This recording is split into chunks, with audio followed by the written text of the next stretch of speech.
Bonjour à tous, j'espère que vous allez excellemment bien. Aujourd'hui, on se retrouve pour parler cyclisme, pour faire la présentation des équipes pour cette année 2021. Et maintenant, on attaque les équipes Pro Team. Alors, les équipes Pro Team, ce sont les équipes de deuxième division. Alors, on fera une équipe belge, là, aujourd'hui, qui est Alpecin Phoenix, qui est l'équipe majeure de cette deuxième division. Et puis, on fera également l'analyse des équipes françaises.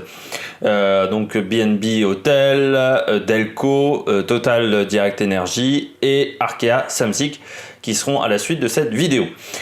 Pourquoi je fais cette équipe Alpecin Phoenix? Parce que nous avons quand même des coureurs de talent dans cette formation et que cette équipe mériterait totalement d'être en World Tour et que c'est même assez incompréhensible qu'elle ne s'y trouve pas encore aujourd'hui parce que c'est vrai que Intermarché ou Antigobert face à Alpecin Phoenix, on se dit qu'il y a quand même une anomalie en termes de palmarès entre ces deux formations et pourquoi celle qui a le moins bon palmarès se retrouve en World Tour alors que l'équipe qui pour le moment m'a l'air d'avoir l'effectif le plus intéressant, le plus de grandes victoires et un sponsor qui a l'air de mettre de l'argent, ça me semble plutôt Alpecin Phoenix, mais on reviendra là-dessus peut-être un jour.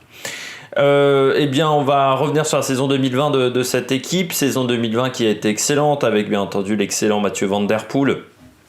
On revient pas sur le palmarès de ce coureur qui nous a encore gagné le Tour des Flandres, une étape du Big Bang Tour et le Big Bang Tour en renversant totalement la situation dans le dernier jour, une étape de Tirreno Adriatico, également la course en ligne des championnats des Pays-Bas, vraiment une excellente saison, mais il faut notifier que sur les 16 victoires de cette formation, eh bien, Van Der Poel n'en a gagné que 5, c'est dire également 6 pardon même.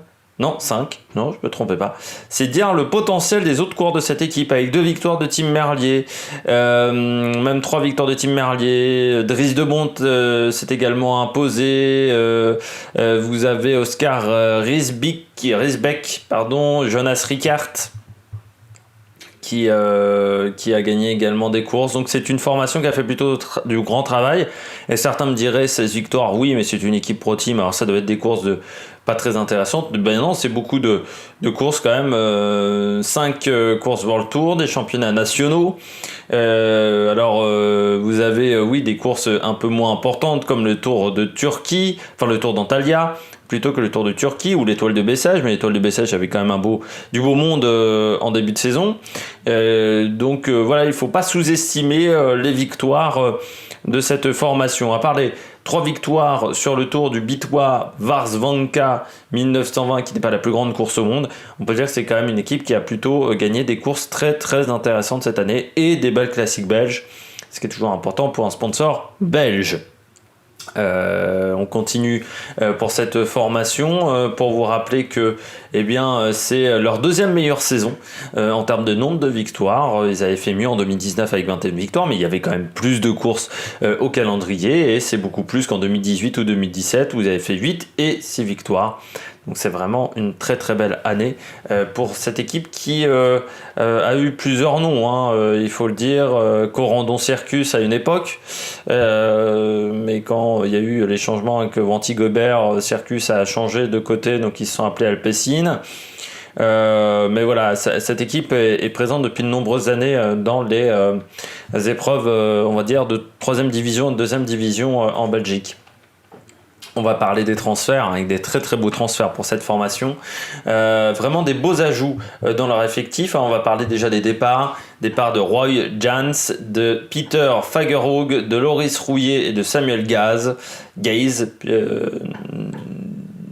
australiens, qui eux n'ont pas trouvé pour le moment de point de chute. C'est toujours compliqué pour des coureurs qui n'ont pas forcément un gros palmarès de trouver des points de chute quand ils arrivent en fin de contrat. Et puis Lars Norman Hansen également qui rejoint QBK Assos.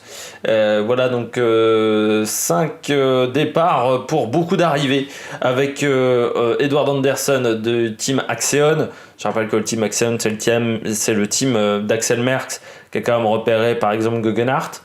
Nero Continental avec J-Vine qui arrive également, Tobias Bayer de l'équipe Tyrol qui a aussi amené pas mal de coureurs au top niveau et puis beaucoup de coureurs belges comme Zandro Meurice de Antigobert, comme Edouard Plancart du côté de Sport Vlaanderen ou de Lionel Tramino qui vient de l'équipe Bingoal Wallonie-Bruxelles. Et puis n'oublions pas également la star belge, la pépite belge avec Remco Evenepoel qui a 22-23 ans. C'est Jasper Philipsen, très très bon sprinter qui vient de UAE Team Emirates, très grosse recrue pour eux. Et puis Sylvain Didier, très bon coureur pavé également d'AG2R qui rejoint également un peu Sin Phoenix. Donc ils ont vraiment un effectif sur les courses flandriennes qui va être un effectif all-star, qui va être très difficile à battre. Et puis pour les autres courses aussi, parce que Jasper Philipsen en tant que sprinter, ça a de la gueule aussi. Donc c'est vraiment une très très très très belle formation qui va être sur les épreuves, sur beaucoup d'épreuves World Tour l'année prochaine. On fait un petit point sur l'effectif. Alors l'effectif qui est très intéressant pour moi parce que c'est un effectif qui est aussi assez jeune. Le plus vieux coureur à 33 ans, c'est Philippe Walzelben. Mais sinon, beaucoup de coureurs qui ne sont pas très vieux. Entre 22 et 25 ans, il y en a quand même plus d'un. Bien entendu, avec la pépite Van Der Poel qui sera attendue encore en 2021, mais on sait qu'il gère très très bien la pression. C'est un très très bon coureur. Il sera attendu, mais il le sait.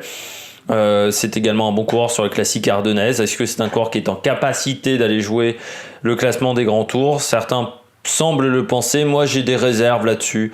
Je pense qu'il a plus ce profil d'un Peter Sagan que d'un Julien Alaphilippe pour moi, Mathieu Van Der Poel. Mais bien entendu, on voudra le voir sur Paris-Roubaix. Si Paris-Roubaix a lieu, on voudra le voir également sur un grand tour parce que Van Der Poel, c'est Van Der Poel, que c'est le petit-fils de Poulidor et qui mérite totalement d'être dans des épreuves de grand talent. Moi je note également Jasper Philipsen bien entendu parce que très bon sprinter qui est arrivé très jeune en World Tour, c'était peut-être une erreur. Là il se retrouve dans une équipe on va dire de pro team, peut-être moins d'attente sur lui et puis il arrive à la maison en Belgique donc c'est peut-être un peu plus facile pour lui. C'est vrai que là il peut s'entraîner à la maison tranquillement, ce qui n'était pas forcément le cas quand il était chez UAE Team Emirates. Donc c'est toujours un avantage et puis c'est un très très bon coureur, très bon sprinter. Donc on attend de le voir dans des très bons résultats l'année prochaine parce que je pense qu'il est capable d'avoir de très bons résultats. Moi je continuerai avec Dries de Bont qui a été peut-être la grande surprise de cette formation l'année dernière à 29 ans. On ne l'attendait pas à ce qu'il gagne des aussi grosses courses quand même Dries de Bont que le championnat de Belgique sur route mais également l'étoile de Bessèges. Pour moi il a été très très bon cette année Dries de Bont, très bon équipier également pour ce leader et il a fait vraiment du très très bon travail comme Tim Merlier qui a remporté la Bruxelles Cycling Classic, qui a fait également du bon travail. Tim Merlier qui est également un coureur qui n'a que 28 ans, on a l'impression qu'ils sont là depuis des années mais il n'a que 28 ans, qui est un coureur qui est très intéressant. Xandro Maurice aussi parce que c'est un coureur que j'apprécie énormément, très bon coureur attaquant, très bon équipier également. Xandro Maurice c'est un véritable apport à cette formation. Et puis Petrova Coach parce que Petrova Coach a été compliqué pour lui à un moment dans sa carrière. Il a connu une grosse chute qui l'a laissé sur le carreau pendant plus d'un an. Et c'est vrai qu'il est revenu, on va dire, presque par la petite porte au tout départ. Il faut saluer quand même Patrick Lefebvre qui l'avait payé pendant très longtemps alors qu'il n'était pas obligé de le faire, alors qu'il ne pouvait pas courir pendant toute l'année 2018. Il l'a quand même payé alors que la Katusha n'avait pas forcément envie. Il a fait du bon travail en 2019 chez la De Koninck en tant qu'équipier. En 2020 il a fait du très très bon travail, 6ème de Paris Tour quand même, il faut le souligner en 2020. 9e du Tour de Luxembourg au général. C'est un coureur qui est en train de retrouver son niveau et je pense qu'il faudra faire attention à lui l'année prochaine, Petrova Coach. Mais voilà, c'est une très très belle formation pour moi et c'est une formation qu'on va voir encore aux avant-postes en 2021, ça c'est sûr. J'espère que vous avez aimé cette vidéo. Si vous avez aimé cette vidéo, n'hésitez pas à réagir dans les commentaires, n'hésitez pas à vous abonner à la chaîne, n'hésitez pas à mettre un pouce bleu. Dans les commentaires, n'hésitez pas à me dire quel coureur vous allez suivre assidûment dans cette saison 2021, dans cette formation. Et puis nous, on se retrouve pour de nouvelles aventures sur l'Amérique Production. Ciao, ciao!